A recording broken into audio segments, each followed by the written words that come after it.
Hi there. Welcome to the Vernon Community Arts Center and Crafters Corner, where we're looking into the fine art of craft. Here with Bev Vandall, who teaches some of the stained glass classes here.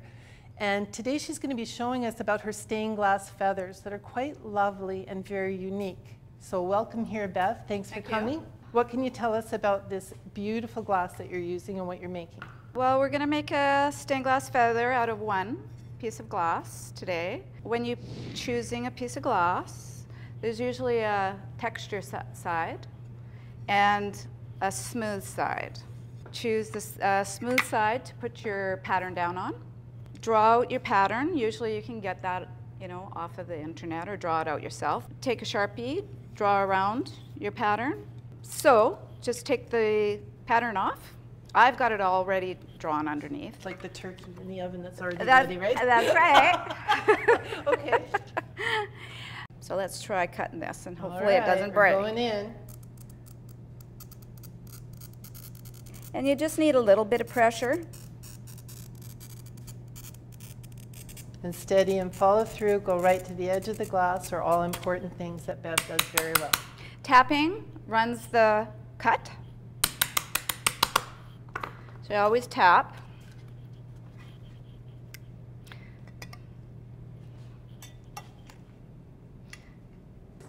There we go. That's how it's supposed to come off. Good job.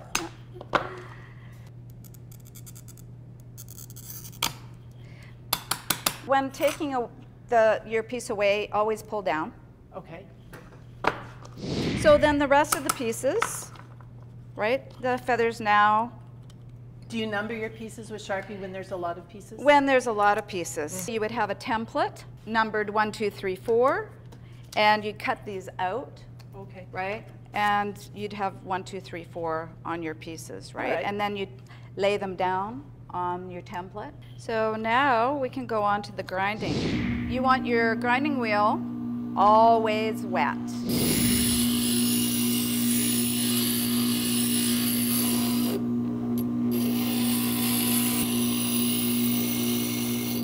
So now that we have cut and finished grinding the glass, I'm going to wrap some copper foil around it. Okay.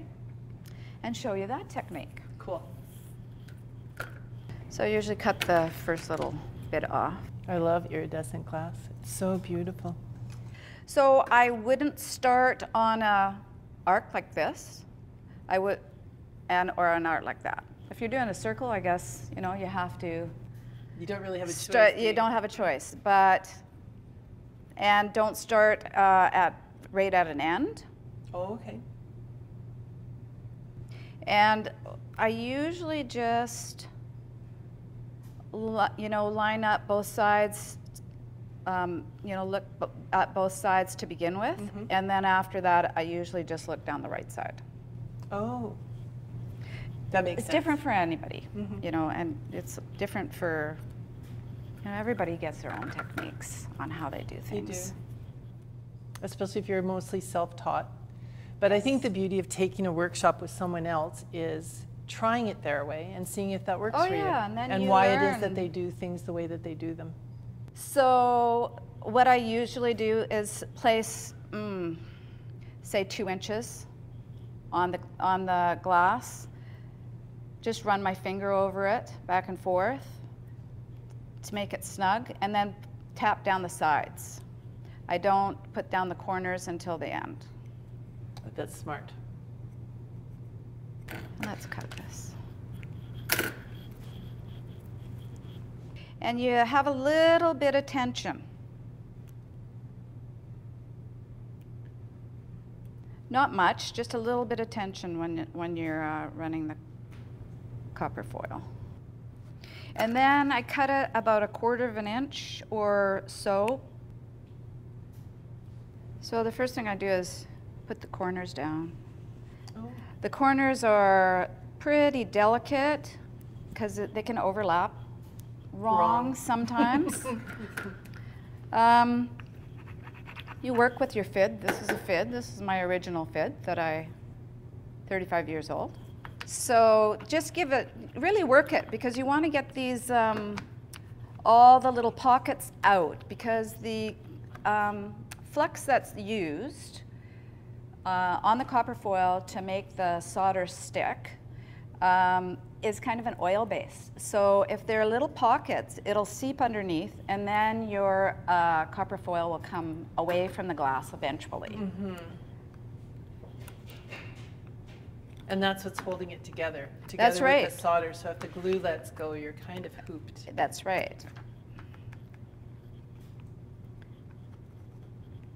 And then I do the sides. And really work it. You know. It's worth it. It is worth it. You want your project to stay together. Yeah. And that's taking it where the fine art comes in, where yes. the art in craftsmanship. Yes. Right? When you care about the grain of the glass, you care about trimming the copper foil and making it fit. Yes. Fit. That's the fun and art of it. the funny thing is, like, you'll really see that joint once you've soldered if it's not trimmed up. Yes. So. Okay. So we can go on to soldering now. So Bev, yes. You've brought another feather out that you've already cut, ground, copper foiled, and it's ready to solder. Is ready that right? to solder. And you're going to use 60-40 today? 60-40 solder. Is that what you prefer? That's what I use with copper foil. So I have the feather all lined up. So the first thing you do is tack it. So I'll tack it where the four pieces, first of all, where the four pieces join, and then the two pieces there, there, and there. I think you're incredibly brave, because I would have that pinned into next week. Oh no, I never do that. I'm clumsy enough that things would move on me. So I just put a little bit of flux where I'm going to tack. Okay. And the reason you tack is it will not move after that. The pieces won't move. Soldering iron. Keep your soldering iron tip clean, and just add a little bit of solder to the tip. Yes. It's nice and shiny. Clean it up. Clean it up. If it sits in the stand for too long, a lot of times we'll get some black oxidization on the tip. Make sure it's clean. Like, this is why you clean it all the time. Just constantly, before you're going to use it, give it a wipe. Because if that oxidization is on the tip and transfers onto your copper foil, onto your solder, it's really hard to clean.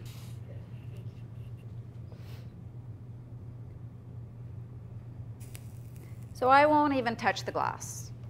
I'll just drop it on. You're just anchoring it. Yep. Okay.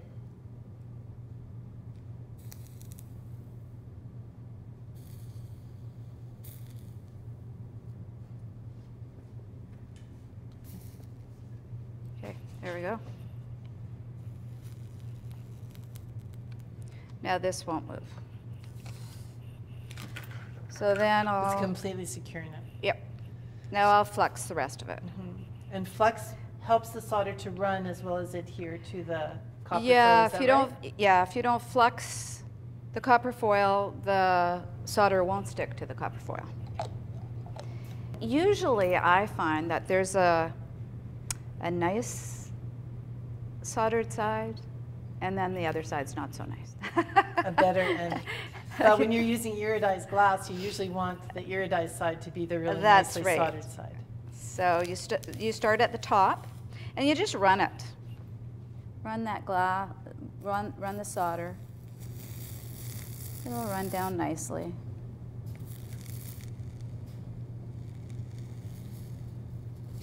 So you flex this side as well, and the sides.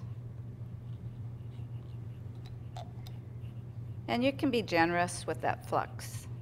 Okay.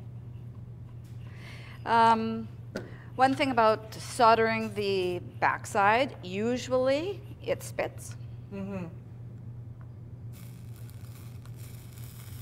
Hence the safety glasses. That's right.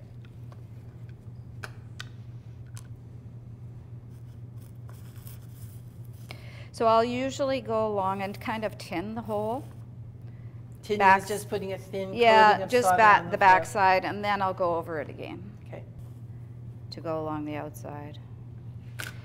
The piece is very hot, so I usually take some paper towel and hold it. Mm-hmm.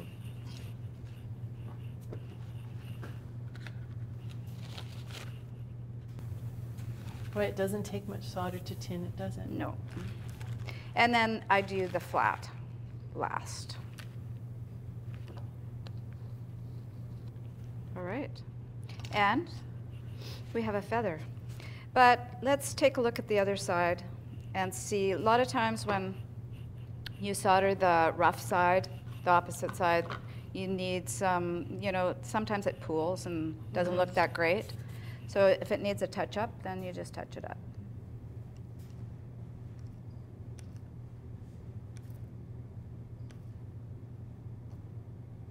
Great job.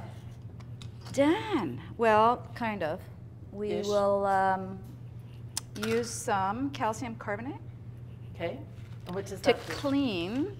You know what it does? It really soaks up the flux. And you hardly need any. And it cleans up, it just soaks up that flux and cleans up the glass. Which you have to have. You have to get the flux completely off or else you have trouble patining. So you just work it. You just give it a rub. And then do you rinse it after that or just wipe it? I don't. I just wipe it. Okay. Steel wool is great for cleaning. And that's like a medium grade, right? Yeah, cleaning the solder, giving it a good wipe after you've done the calcium carbonate. Mm-hmm. Yeah, you want the solder really clean before you put the patina on. Hey? Yeah. Yeah. So this is patina, copper patina. And it just looks blue. So it just gets brushed on. Okay. Like so. And it turns copper. Wow. Right away, copper color.